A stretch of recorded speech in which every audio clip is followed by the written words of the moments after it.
দর্শক, এই মুহূর্তে টাঙ্গাইলের জনসভার মাঠে রয়েছেন সহকর্মী মইনুল হাসান। আমরা এখন সরাসরি চলে যাচ্ছি তার কাছে। মইন, আমরা জানতে পেরেছি যে ইতোমধ্যে বিএনপি চেয়ারম্যান তিনি টাঙ্গাইলের জনসভায় পৌঁছেছেন, তো ওখানকার সবশেষ পরিস্থিতি আমাদেরকে জানাবেন। দেশ নিয়ে, টাঙ্গাইল নিয়ে এবং সমগ্র দেশের যে উন্নয়ন নিয়ে তার যে পরিকল্পনা, সেই পরিকল্পনা তুলে ধরছেন। আমরা এখন সরাসরি বিএনপি চেয়ারম্যান তারেক রহমানের বক্তব্যে চলে যাচ্ছি। সঠিক পরিকল্পনার মধ্যে আমরা তুলে ধরতে পারি, তাহলে এই বৈশিষ্ট্যগুলোর উপরে ভিত্তি করে আমরা প্রত্যেকটি এলাকার পরিবর্তন ঘটাতে সক্ষম হব এবং এই এলাকার পরিবর্তন, এই পরিবর্তনগুলি ঘটাতে সক্ষম হলেই মানুষের, ওই এলাকার মানুষের ভাগ্যের পরিবর্তন ঘটানো সম্ভব হবে। প্রিয় ভাই বোনেরা, এই এলাকার আনারস, প্রচুর আনারস হয় এই এলাকায়, আপনাদের এলাকায়। এই আনারসকে কিভাবে আমরা বিভিন্ন জুস থেকে শুরু করে বিভিন্ন বিষয়ে রূপান্তর করে আমরা কিভাবে বিদেশে রফতানি করতে পারি, সেই বিষয়ে আমাদের পরিকল্পনা আছে। প্রিয় ভাই বোনেরা,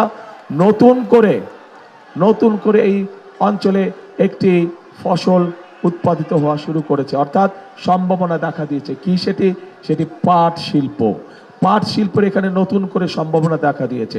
এই পাট শিল্পকে ঘিরেও আমরা এখানে অনেক ধরনের মিল কলকারখানা তৈরি করতে পারবো, যেগুলোর মাধ্যমে আমরা বহু মানুষের কর্মসংস্থানের ব্যবস্থা করতে পারবো। দরকার শুধু আমাদের পরিকল্পনা, দরকার শুধু সঠিক মানুষকে সঠিক জায়গায় নিয়োগ প্রদান করা। প্রিয় ভাই বোনেরা, কাজেই আমরা যদি সকলে মিলে কাজ করি, সকলে মিলে যদি পরিকল্পনা গ্রহণ করি, ইনশাল্লাহ তাহলে অবশ্যই শুধু টাঙ্গাইল নয়, আমাদের সারা বাংলাদেশে আমরা আমাদের কাঙ্ক্ষিত পরিবর্তন আনতে সক্ষম হব। কিন্তু এই পরিবর্তন যদি আনতে হয়, তাহলে অবশ্যই এই দেশের মালিক কারা এই দেশে বলেন তো? জনগণ। কাজে এই দেশের মালিককে আমাদের সাথে থাকতে হবে, কারণ মালিক ছাড়া তো কোনো কাজ করা যাবে না। মালিক ছাড়া কোনো কাজ করা যায়? মালিক ছাড়া কোনো কাজ করা যায় না।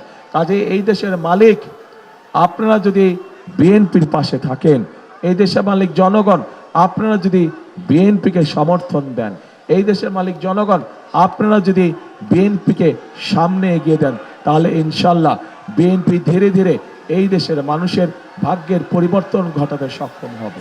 প্রিয় ভাই বোনেরা, কাজেই আজ আমাদের সামনে সময় এসেছে। দর্শক, দেখছিলেন টাঙ্গাইলের জনসভায় বক্তৃতা করছেন বিএনপি চেয়ারম্যান তারেক রহমান।